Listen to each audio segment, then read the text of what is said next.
कोलकाता वाले vigilance officer को खदान में किसने फंसाया? जमीन के 2000 फीट नीचे किसने रची साजिश? 15 घंटे तक राजस्थान से दिल्ली तक बजता रहा फोन। नेता चुनाव में व्यस्त थे, अधिकारी सीधा यमराज से भिड़ गए। ये राजस्थान के झुंझुनू का खदान है, जहां से हिंदुस्तान का 50% तांबा निकलता है। यहाँ के मजदूर हो या ऑफिसर, ये हमेशा धरती से सैकड़ों किलोमीटर नीचे रहते हैं। जमीन पर तभी आते हैं जब घर जाना हो, परिवार से मिलना हो या दिल्ली, मुंबई, जापान जाना हो। पूरा एरिया 325 किलोमीटर में फैला है, इसलिए ये तो सवाल ही नहीं उठता कि जेब में तांबे की तार रखकर भाग जाएंगे। लेकिन ऐसी ही एक तार इन मजदूरों और ऑफिसर के लिए काल बन जाएगी, ये किसी को नहीं पता था। 14 मई को रोजाना की तरह ही काम चल रहा था। गेट पर डॉक्टर की एक टीम मजदूरों का मेडिकल जांच कर रही थी।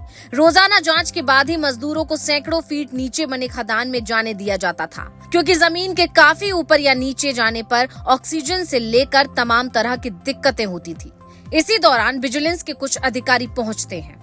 मीडिया रिपोर्ट के मुताबिक 14 मई की शाम 5:15 पर खेतड़ी कॉपर कॉर्पोरेशन चीफ समेत विजिलेंस की टीम जांच की बात करके अंदर घुसती है और वहां जो देखती है उसकी रिपोर्ट लिखने लगती है।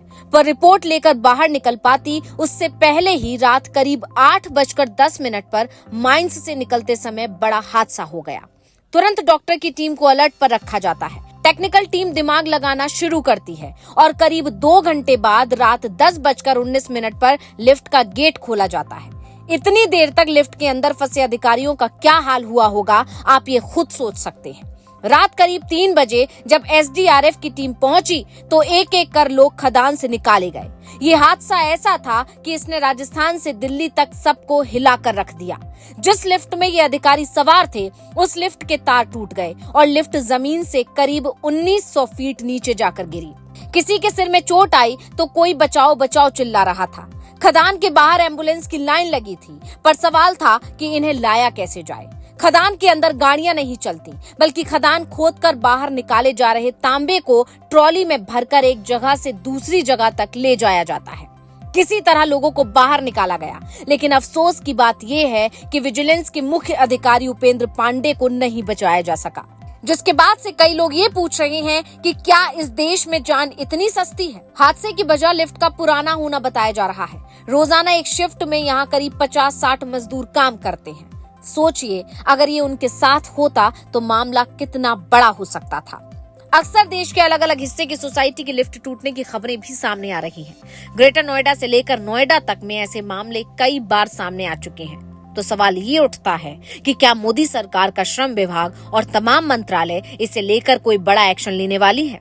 जिस हिसाब से लोगों की सुरक्षा ताक पर रखकर लिफ्ट कंपनियां काम कर रही हैं, लिफ्ट के मेंटेनेंस का कोई ख्याल नहीं रखा जा रहा है, वो ये बताता है कि हमारे देश में कुछ लोगों के लिए जान कितनी सस्ती हो गई है।